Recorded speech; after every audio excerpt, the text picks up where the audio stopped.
if you want to get an iPhone ringtone on Google Pixel 10a, you need to use a third-party app that allows you to get the iPhone ringtone.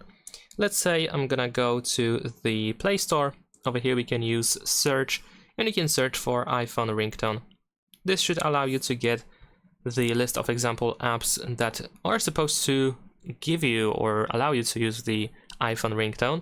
And let's say I'm gonna use this app as an example. I'm gonna install it, and I'm gonna show you how to set it up and how to get the iPhone ringtone with this app. However, if you don't like this app, or if it doesn't work for you for some reason, feel free to try any other app that you can find in the Play Store. They all work in a somewhat similar way.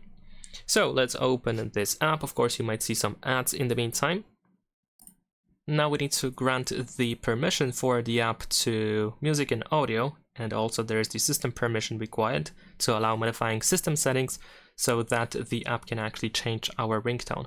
Now over here we have the list of different ringtones that are provided by the app, and as you can maybe hear it, we have some iPhone ringtones. So once you find the ringtone that you wish to set, you can tap on these three dots on the right side.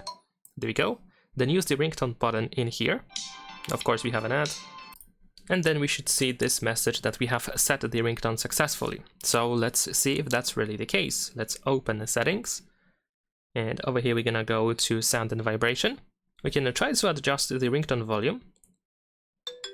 And yes, indeed, we have a new ringtone.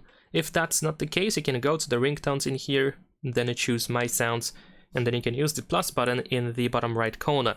Over here we can tap on these three lines in order to switch to downloads, for example, and most likely you can find the audio file in here, or maybe by just going to audio in here.